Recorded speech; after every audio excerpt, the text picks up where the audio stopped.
घर में मेरी अम्मी हैं, मेरे 2 छोटे भाई हैं। मैं मुजफ्फरपुर का एक छोटा सा गांव मोहम्मदपुर मुबारक है बिहार में। अच्छा। मैं वहाँ से बिलोंग करता हूँ। एक तो मोटिवेशन होता ही अंदर से, मुझे ऐसा लगता था हमेशा कि मैं कर सकता हूँ। This is doable, self motivation. और ख़ास वो लोगों को देख करके, अपने साथ वालों को, कि बहुत सारे दोस्त हैं हमारे जिन्होंने अचीव करा है, उन्हें देख के भी ऐसा लगता था कि मैं भी कर सकता हूँ। चूँकि हर बार थोड़े से नंबर से रह जा रहा था, तो वो भी कहीं ना कहीं मोटिवेट करता था कि बस थोड़ा सा रह गया, थोड़ा सा और अचीव करना है। मेरा रीज़न क्या था यहाँ आने का, why did I want to become an IAS officer. और वो रीज़न जब मैं सोचता था तो मुझे फिर और वो मोटिवेशन आ जाता था कि this is something that I want to do in my life. दोनों बार जो रिजल्ट आए, तो रिजल्ट के बाद और प्रीलिम्स के बीच में बहुत टाइम कम मिला मुझे। अच्छा। तो जिसकी वजह से गम मनाना या ये सोचने का बहुत ज़्यादा वक्त मिला नहीं मुझे। उससे ज़्यादा गम मनाने से ज़्यादा मैंने उसको एज अ लर्निंग एक्सपीरियंस लिया अपने फेलियर को। दोस्तों, इस वक्त हमारे साथ हैं आदिल, जिन्होंने इस बार 2023 की जो UPSC की रिज़ल्ट आई है उसमें 157th रैंक हासिल की है। This splendid performance deserve obviously good congratulation sir. Thank you very much. इस वक्त मैं जामिया RCA में हूँ और सर भी जामिया RCA से बिलोंग करते हैं, तो मैं इनकी सारी स्ट्रेटजी आपके साथ शेयर करूँगा, किस तरह से इन्होंने तैयारी की, क्या रणनीति रही, क्या टिप्स ट्रिक्स इनके हैं आपके लिए, वो सारी चीज़ें शेयर करूँगा। सर ये बताइए, आपके ऑप्शनल पेपर क्या थे, ये कौन सा अटेम्प्ट था और लैंग्वेज क्या थी? जी, मेरा सबसे पहले मेरा ऑप्शनल सोशियोलॉजी था। मेरे 4th अटेम्प्ट था ये 4th अटेम्प्ट जी। और मैंने तीन इंटरव्यूज़ दिए अभी तक। ओह, 3 इंटरव्यू दे चुके हैं आप? जी, ये मेरा तीसरा इंटरव्यू था फाइनली, जिसमें मुझे सिलेक्शन मिली। तो ये 3rd इंटरव्यू था, इससे पहले 2 इंटरव्यू में आप गए थे। जी। तो क्या लगता है, पिछली बार सिलेक्शन नहीं हुई, क्या रीज़न हो सकते हैं? आपने एनालाइज तो किया होगा। जी, बिल्कुल। पिछले बार मेरे मार्क्स ऑप्शनल में कम रह गए थे, काफ़ी कम रह गए थे, और इंटरव्यू में भी मुझे पिछले साल कम नंबर मिले थे, जिसके कारण मेरा सिलेक्शन रुक गया था तो कुछ नंबर से।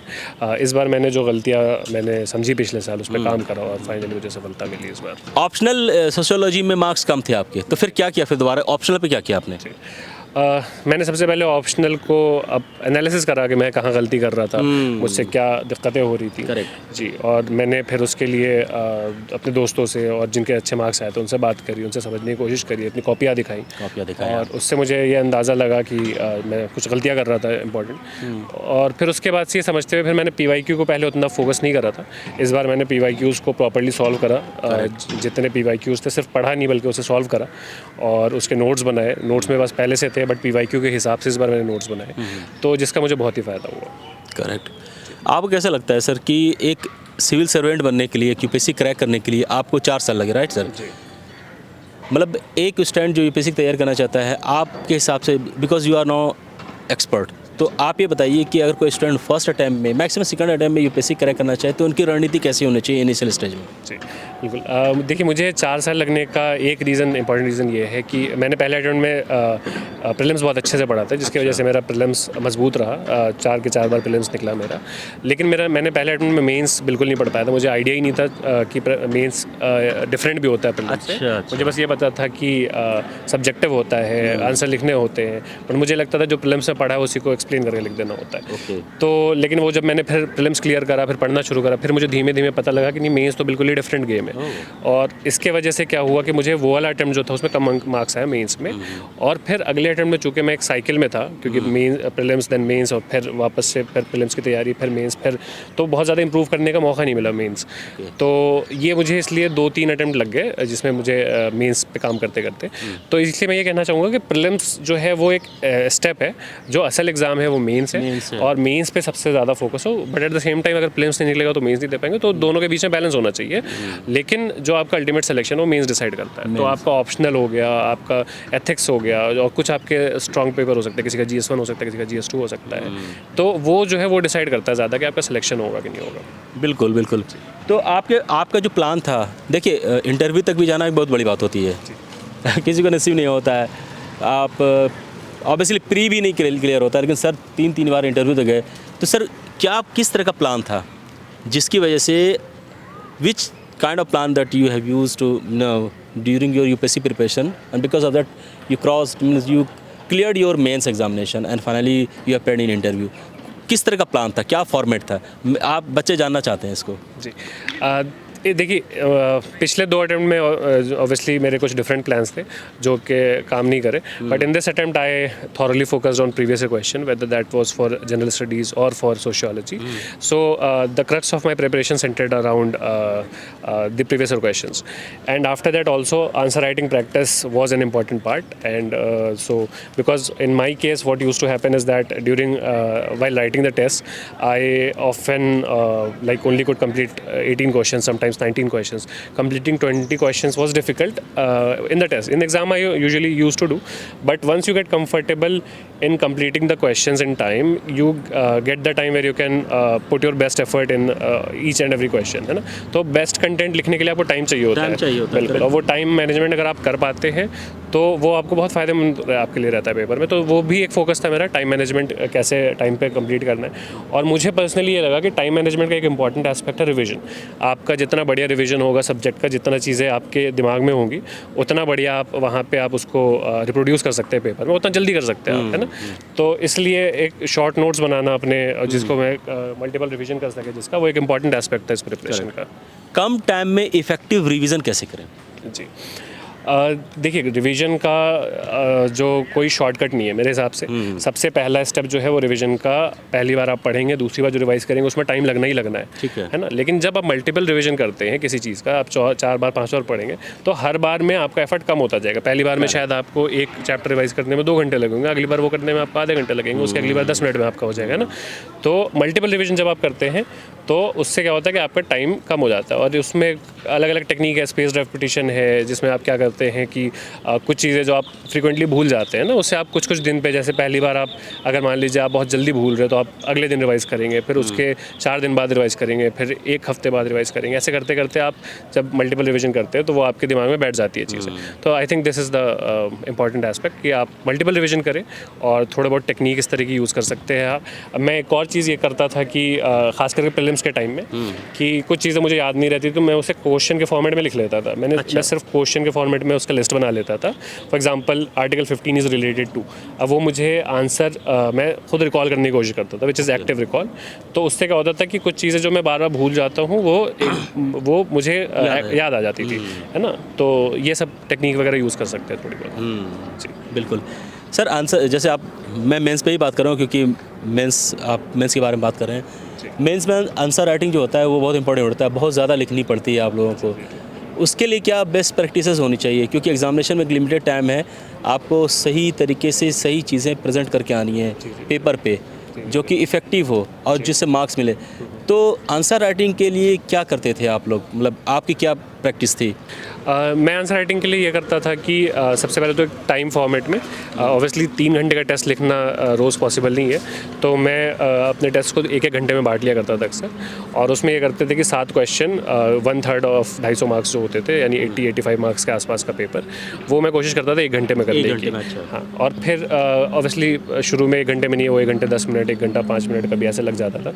तो वो कोशिश करना है कि 1 घंटे में with the best quality of content वो करने की कोशिश करता था. फर्स्ट. सेकेंडली ये था कि हम ग्रुप में आंसर राइटिंग करते थे, तो उसमें क्या होता था कि हमने आंसर लिख लिया, फिर उसके बाद से एक दूसरे से डिस्कस करा और वो एक दूसरे को फीडबैक देखना कि इसमें ये बेहतर कर सकते थे, है ना. तो वो कलेक्टिव विजडम जो है वो काम आ जाता था वहाँ पे. तो this was something that I used to do. And finally जैसा मैंने आपको बताया कि प्रीवियस ईयर क्वेश्चन का बहुत इंपॉर्टेंट रोल था. तो previous year question rather than नए क्वेश्चन लिखने के, मैं प्रीवियस ईयर क्वेश्चन का ही आंसर लिखता था. अच्छा. तो हाँ, that was very helpful. Previous year question कितने साल तक के देखने चाहिए थे, मतलब एक ऑन एन एवरेज एक स्टूडेंट को? जी आपके साथ. जी मेंस में मुझे ऐसा लगता है कि आप 2013 के बाद के क्वेश्चंस, हाँ, क्योंकि 2013 से थोड़ा पैटर्न जो है वो सिमिलर है अभी तक. 2013 से अभी तक का जो पैटर्न है तो वो पैटर्न सेम है, तो तब से अभी तक के क्वेश्चंस तो आपको करने ही चाहिए. और ऑप्शनल वगैरह ऐसा है कि ऑप्शनल में आई थिंक कि थोड़ा और भी पीछे चले जाओ तो बेहतर है, क्योंकि टॉपिक्स वगैरह पे क्वेश्चन रहते हैं, भले ही मार्क्स का फॉर्मेट डिफरेंट हो, है ना, क्वेश्चन का फॉर्मेट डिफरेंट हो, बट टॉपिक सेम रहता है. तो वो टॉपिक आप जो है वो यूज़ कर सकते हो. उसको 250 में अपने हिसाब से लिख लीजिए, अपने हिसाब से 15 मार्क्स के 10 मार्क्स के हिसाब से लिख लीजिए. तो आई थिंक कि लाइक जीएस के लिए 2013 तक सफिशिएंट है, और उसके पहले जो है वो आप ऑप्शनल के लिए और पहले भी जा सकते हैं. सर अब मैं बात करूंगा आपके एकेडमिक के बारे में, फैमिली के बारे में. फैमिली में घर में कौन कौन है? घर में मेरी अम्मी हैं, मेरे 2 छोटे भाई हैं। कहाँ से बिलोंग करते हो? मैं मुजफ्फरपुर का एक छोटा सा गांव मोहम्मदपुर मुबारक है बिहार में। अच्छा। मैं वहाँ से बिलोंग करता हूँ। घर में जी मैंने जैसा बताया कि मेरी वालदा यानी मेरी मदर है, मेरे 2 भाई हैं और हमारी एक्सटेंडेड फैमिली है, तो हमारे चाचा चाची उनके बच्चे। आप भाइयों में बड़े हैं छोटे हैं? मैं सबसे बड़ा भाई हूँ। तो घर में जब रिजल्ट पता चला तो क्या माहौल था, मतलब उस वक्त, क्योंकि आप उस दिन आरसी लेट भी आए थे, तो क्या माहौल था? जी मैं अपनी अम्मी के साथ और अपने भाई के साथ था और उनके साथ ही मैंने रिज़ल्ट देखा, तो सब बहुत खुश थे और थोड़ा इमोशनल भी माहौल हो गया था ऑब्वियसली, क्योंकि 4 साल से मैं कोशिश कर रहा था। बिल्कुल। तो लेकिन फिर बाद में बहुत ही सबकी मुबारकबादें और वो सब सिलसिला चलता रहा, तो बहुत ही अच्छा माहौल था। सर इतना टाइम लग जाता है कि अब आपको कैसा लगता है कि लोग फ्रस्ट्रेट हो जाते हैं, कभी कभी है ना क्विट कर देते हैं, यार छोड़ो यार हो नहीं रहा, लेकिन आप कंसिस्टेंटली बने रहे। क्या थी वो विल पावर, क्या था वो एनर्जी, ऊर्जा जिसको कहते हैं, मोटिवेशन, जिसने आपको यहाँ तक पहुँचाया? देखिए, एक तो मोटिवेशन होता ही अंदर से, मुझे ऐसा लगता था हमेशा कि मैं कर सकता हूँ। This is doable, self motivation. और ख़ास वो लोगों को देख करके, अपने साथ वालों को, कि बहुत सारे दोस्त हैं हमारे जिन्होंने अचीव करा है, उन्हें देख के भी ऐसा लगता था कि मैं भी कर सकता हूँ। लेकिन उसके साथ साथ एक ये भी था कि मैं चूँकि हर बार थोड़े से नंबर से रह जा रहा था, तो वो भी कहीं ना कहीं मोटिवेट करता था कि बस थोड़ा सा रह गया, थोड़ा सा और अचीव करना है। तो that was also a motivating force. और फाइनली जब मुझे कभी भी डाउट होता तो I used to look back कि मेरा रीज़न क्या था यहाँ आने का, why did I want to become an IAS officer. और वो रीज़न जब मैं सोचता था तो मुझे फिर और वो मोटिवेशन आ जाता था कि this is something that I want to do in my life and this is what I am looking for. तो जिस वजह से मैं मेहनत में इजाफा हो जाता था इसकी वजह से। तो कितनी तकलीफ होती है सर जब ये पता चलता है कि यार बहुत ही नज़दीक पहुँच गए थे, 1-2 नंबर से छूटे, मतलब एज ए एस्पिरेंट, मतलब मैं कोशिश कर रहा हूँ कि आप की तरह सोचूँ, क्या लगता है एज ए एस्पिरेंट, इतनी मेहनत करके और लास्ट वक्त पता चलता है यार कुछ नंबर से छूट गया है। ये सभी एस्पिरेंट के लिए, बहुत सारे बच्चों के साथ ऐसा होता है। आप के ज़रिए मैं जानना चाहता हूँ कि आपके क्या एक्सपीरियंस रही, जो 2 फेलियर मिले, बहुत ही क्लोज थे आप?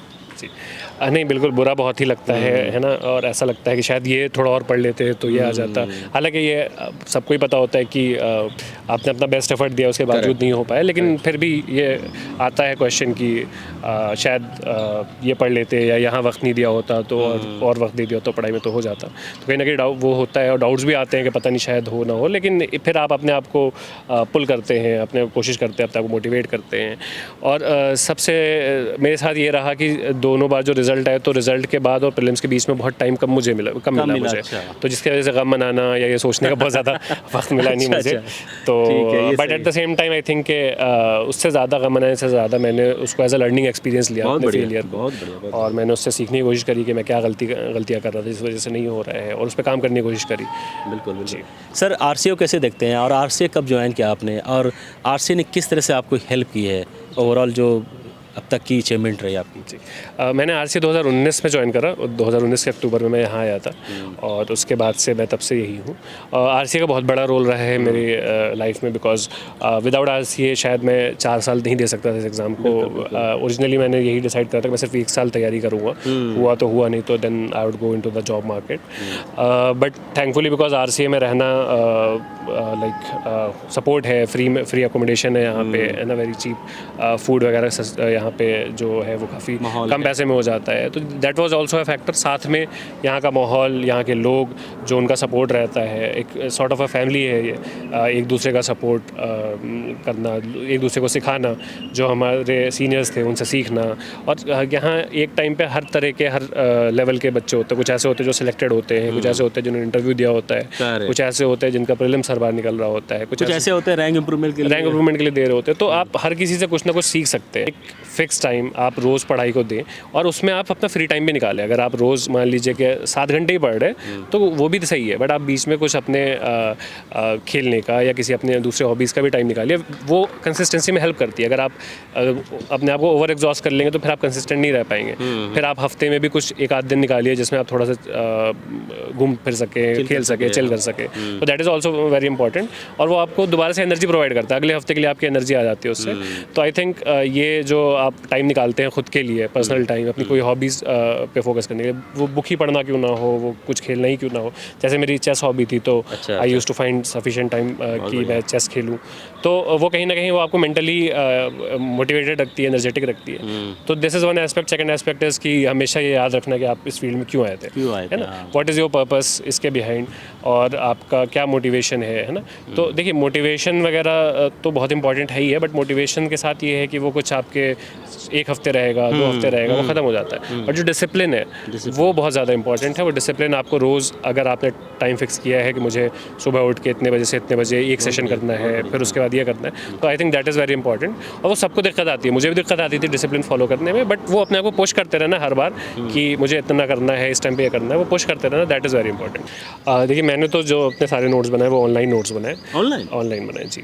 तो उसका फ़ायदा ये होता है ऑनलाइन नोट्स का कि आप उसको बहुत ईजिली एडिट कर सकते हैं, कुछ आपको चीज़ें ऐड करनी हो या डिलीट करनी हो तो बहुत ईजिली कर सकते हैं, अंडरलाइन वगैरह भी कर सकते हैं, अंडरलाइन हाईलाइट कर सकते हैं, सर्च कर सकते हैं। तो ये चीज़ का उसमें बहुत फ़ायदा होता है। बट बहुत लोग का प्रेफरेंस होता है ऑफलाइन नोट्स भी बनाना, वो ऑफलाइन भी कर सकते हैं। उसमें A4 शीट्स पे बनाना ज़्यादा बेटर रहता है, क्योंकि उसमें आप बीच में शीट्स लगा सकते हैं अगर कुछ आपको नया ऐड करना है तो। फर्स्ट चीज़ ये है। दूसरी चीज़ ये है कि आपके अपने नोट्स को स्ट्रक्चर करना, वो बहुत इंपॉर्टेंट है, क्योंकि कई बार पता नहीं चलता कि आपने कुछ पढ़ा उसे कहाँ पे ऐड करें, है ना। तो अपने नोट को स्ट्रक्चर करने के लिए सबसे पहले तो आपके ये कि नोट सिलेबस के अकॉर्डिंग होने चाहिए ना। यूपीएससी ने मेंस का बहुत ही अच्छे से सिलेबस दे रखा है, हर सब्जेक्ट के नीचे हर टॉपिक, हाँ, बहुत डिफाइंड है, टॉपिक्स हैं कई सारे, तो हर टॉपिक के आपके नोट्स होने चाहिए, 2 पेज के, 4 पेज के, depending on the importance of topic और कितना लेंथ है।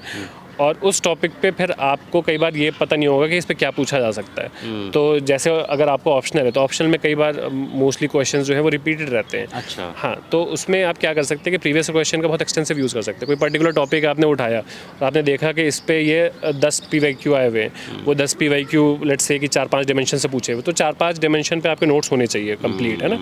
तो उससे क्या होगा कि आपका जो बेयर मिनिमम है वो हो जाएगा, और बाकी चीज़ें जो है उसमें आप करंट अफेयर्स से उसमें ऐड कर सकते हैं, है ना। कोई उस टॉपिक पर रेलेवेंट चीज़ आपने न्यूज़पेपर में देखी तो उसमें ऐड कर सकते हैं। इसी तरह ऐड करने के लिए स्पेस छोड़ के रखना पड़ेगा, कैसे करना पड़ेगा अगर हम डिजिटली नहीं बना रहे हैं, मैनुअल बना रहे हैं? ऑफलाइन अगर आप बना रहे हैं तो उसमें क्या कर सकते हैं कि आप एक तो नोट बनाने का तरीका ये है कि आप पूरे पेज पे मत लिखिए, है ना। पेज का आप भी साइड में मार्जिन दे दीजिए और सफिशिएंट मार्जिन दीजिए। अच्छा। हाँ, तो उसमें सफिशिएंट जब आप मार्जिन देंगे तो कई बार ये होता है कि कुछ अगर आपको ऐड करना है तो आप साइड में ऐड कर लिया आपने, है ना। या अगर कुछ आपको बहुत बड़ी चीज़ ऐड करनी है तो वो पोस्टेड नोट्स वगैरह आते हैं, आप वो चिपका लीजिए, है ना। या एक सेपरेट पेज आप उसके बीच में ऐड कर सकते हैं। तो ये सारी चीज़ें आप कर सकते हैं। सोशियोलॉजी के लिए क्या आपकी तैयारी थी, कैसे आपने तैयारी की? सोशियोलॉजी के लिए मैंने कोचिंग किसी भी सब्जेक्ट के लिए नहीं ली, सोशियोलॉजी भी विदाउट कोचिंग करा मैंने। तो मैंने फर्स्ट अटैम्प्ट दिया था, उसमें 259 आए थे मेरे, बट उसके बाद से अनफॉर्चुनेटली मेरे मार्क्स डिक्रीज़ करने लगे सोशियोलॉजी में। तो मैंने गाइडेंस ज़रूर ली, इरफानुल्लाह सर हमें यहाँ आते थे पढ़ाने, उनसे मैंने गाइडेंस ली, और भी बहुत मैंने सीनियर्स थे उनसे गाइडेंस ली। फाइनली इस अटैम्प्ट में मैंने निशात सर की क्लास ज्वाइन करी थी, और टॉपर्स की कॉपीज़ देखी मैंने। टॉपर्स की कॉपीज़ को मैंने कई जो मेन टॉपर्स थे उनके कॉपीज़ मैंने देखी, और उसको मैंने इम्यूलेट करने की कोशिश करी कि बेसिक उनका जिस्ट क्या है, सबका कौन सी ऐसी कॉमन चीज़ है जो सब कर रहे हैं, और उसको फॉलो करने की कोशिश करी थी। टॉपर के नोट्स बहुत इंपॉर्टेंट है, बट टॉपर के notes can not be substitute for your own notes. आप अपने नोट्स खुद बनाइए। आप जब आपका खुद के नोट्स रेफरेंस ले सकते हैं, आप एज अ रेफरेंस ले सकते हैं, या कई बार आपको समझ नहीं आ रहा हो तो कैसे नोट्स बनाए, तो आप टॉपर के नोट्स देख सकते हैं कि उसने कैसे बनाया है, and then you can try to follow his approach, his और हर अप्रोच। बट आप ये नहीं कर सकते कि आपने टॉपर के नोट्स को ही अपने नोट्स बना लिए, है ना। कुछ टॉपिक में शायद आप कर सकते हैं, मान लीजिए आपके पास टाइम नहीं है ना, डिजास्टर मैनेजमेंट के आपके पास नोट्स नहीं है फॉर एग्जाम्पल, है ना, आपके पास टाइम नहीं है इतना कि आप अलग से बैठ के नोट्स बनाए, तो आप ठीक है टॉपर्स के नोट उठा लीजिए।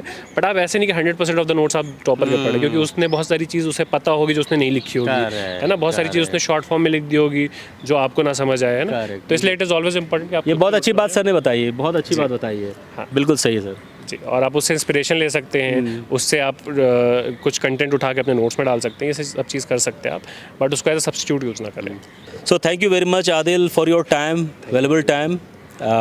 बहुत और मतलब जो भी देख रहे हैं स्टूडेंट, जो भी इनसे सीखा है आपने उसको अमल में लाइए। सर ने बड़ी मेहनत से यहाँ तक पहुँचे हैं, आपने इनकी स्ट्रगल सुनी है, क्योंकि कोई भी चीज़, life is not a bed of roses, कोई भी चीज़ आसानी से मिलती है, उसके लिए बहुत परिश्रम मेहनत करना पड़ता है।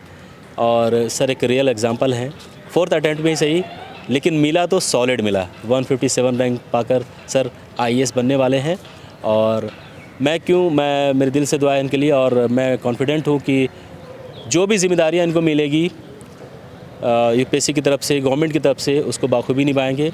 अपने मुजफ्फरपुर, बिहार का नाम रोशन करेंगे, अपने माँ बाप का नाम रोशन करेंगे। आरसी का नाम तो रोशन कर ही दिया है और इस देश का नाम रोशन करेंगे। Thank you sir once again for your time.